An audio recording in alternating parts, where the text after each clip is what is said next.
My grandmother fed a family all winter and never once owned a refrigerator. She had a cellar, a few crocks, and a pantry most folks today have clean forgotten. One of those crocks kept eggs fresh for nearly a year. Salt, smoke, sand, and patience carried the rest. And the last method she taught me, sitting in the coldest corner of that cellar, is what tied the whole system together. Down in the mountain earth, a cellar worked steady while the world above changed. Folks called it nature's refrigerator, but it was more than a cool hole in the ground. The old cellar drew its strength from the hillside, keeping a steady chill no matter how the wind howled or the snow drifted deep. Year after year, the earth held tight to a temperature that hovered between 32 and 40 degrees Fahrenheit, just right for potatoes, turnips, apples, and all the rest. The air stayed damp, too, with humidity often near 90%, so carrots and beets would not shrivel or turn to leather before spring. Families shaped these cellars to fit the land and their own hands. Some dug right into a bank, stacking rough stone or brick for walls, then arching a roof out of whatever they had. Others claimed a corner of the basement, laying a packed earth floor and setting up shelves on the cool side. Even a buried barrel, sunk a few feet into the yard, could keep roots safe through the freeze if you covered it with earth. No matter the shape, the secret was always the same. Let the ground do the work, and do not let the frost creep in. The cellar ran on nothing but patience and a good door. No wires, no humming motors, just the quiet promise of the hillside.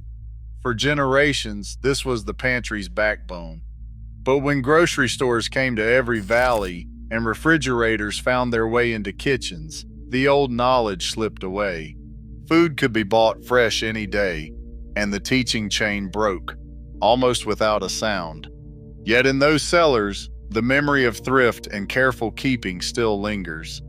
If you want to learn more about this old pantry and every trick that filled it, the full collection is waiting in the description. I'm Silas. Take care of your own. Fresh eggs were a treasure in the mountain kitchen, but hens slowed down when the days grew short.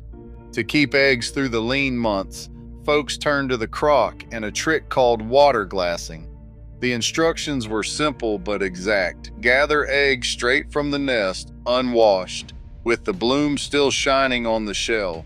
Mix 1 ounce of pickling lime into a quart of clean water, stirring until it is all dissolved. Each egg was set point end down in a clean crock or bucket, never crowded, and the lime water was poured over until they were fully covered. The crock went into the coolest, darkest corner of the cellar, where the earth kept its steady chill. Done right, those eggs would last from summer clear through to spring, sometimes nearly a year. The whites might thin, but the yolks held their shape for frying or baking, a quiet promise against the hunger of February. Meat was a different story, one that called the whole family out into the cold. Late autumn brought hog killing day, always after the first hard frost.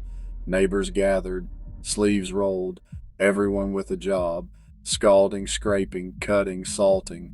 The salt was measured carefully, about 3 or 4% by weight, enough to draw out the water and keep the meat safe. Hams and shoulders rested in the cure for 6 weeks, turned and rubbed until the salt worked its way deep. Then came the smokehouse, where hickory logs smoldered slowly, sending up sweet blue smoke for 10 days or more. The meat hung high, soaking in the flavor and protection of the smoke until it was ready to feed a household all winter. This was work that belonged to the season and to the hands of many. When the last ham was hung, it meant the mountain pantry would not go empty, no matter how hard the wind blew. Not everything in the cellar was raw or waiting. Some foods were put by so they would be ready for the table at a moment's notice. No fuss. One way mountain folks did this was by potting meat under a blanket of lard. The meat, often pork, sometimes squirrel or rabbit, was cooked slow until it became tender. Each piece went into a clean stoneware crock, packed down tight. Then came the rendered lard, poured hot and clear until every bit of meat disappeared under the fat. Once it cooled, the lard set up into a solid cap, sealing out air and spoilage. That crock, tucked deep in the cellar's cool, meant you could scoop out a meal on a cold night without waiting for the salt pork to soak or the smokehouse ham to soften. It was a comfort, knowing there was food ready and safe just for the taking.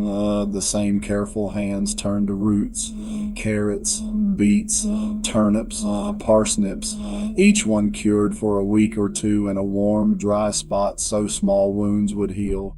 After that, the roots were brushed clean, not washed, and packed in layers of damp sand, not wet, just enough moisture to keep the skins from shriveling. The sand cradled each vegetable, keeping them cool and dark, safe from rot and biting cold.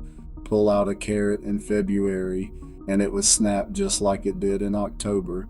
It all came down to patience and a steady hand, the sort of work that happened quietly, season after season, until it was just part of how a home ran. No magic, just skill and trust in the old ways.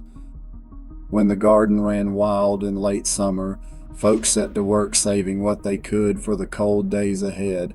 Green beans came first, picked while the pods were still full and strong.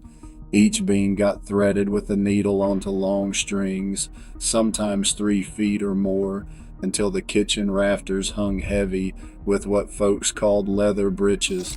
The name fit, because when those beans dried in the moving air, they turned tough and wrinkled, hanging in rows like old work pants left out to weather. No fancy tools, just a needle, strong thread, and a good spot where the breeze could do its part. The beans dried slow, week after week, until you could snap them in your hands. Come winter, a handful in the pot with a piece of salt pork meant a meal with the taste of summer still clinging to it. Apples followed close behind. The best ones were sliced into rings or thick wedges, laid out on clean cloth or wooden screens in the attic, on the porch, or even on the roof, if the weather held. The mountain air, warm and dry by September, pulled the moisture out until those slices turned leathery and sweet. Sometimes a little lemon water kept the slices from browning, but most families just worked quick and trusted the sun. Dried apples went into sacks or crocks, ready for pies, fritters, or a handful straight from the bag. All this work belonged to the season, a quiet kind of labor that stretched the garden's gifts long past the first frost. No jars, no cans, no electricity, just time, thrift, and the steady breath of the hills. A crock of kraut sat in the cellar's darkest corner, heavy as a promise. This was no side dish, but a mainstay. One more answer to the old question of how to keep a family fed when the world outside froze solid. Making kraut was a matter of simple measures and a steady hand. Heads of cabbage, crisp from the fall garden, were shredded fine and salted carefully, about 2 to 3% by weight, never guessing, always weighing. That salt drew out the juice, turning cabbage into a tangle slick with its own brine. Each handful got packed tight into a stoneware crock, pressed down until the liquid rose to cover every shred. A clean stone or a wooden weight kept the cabbage beneath the surface, safe from air and spoilage. If the brine ran low, a little more salted water was poured in.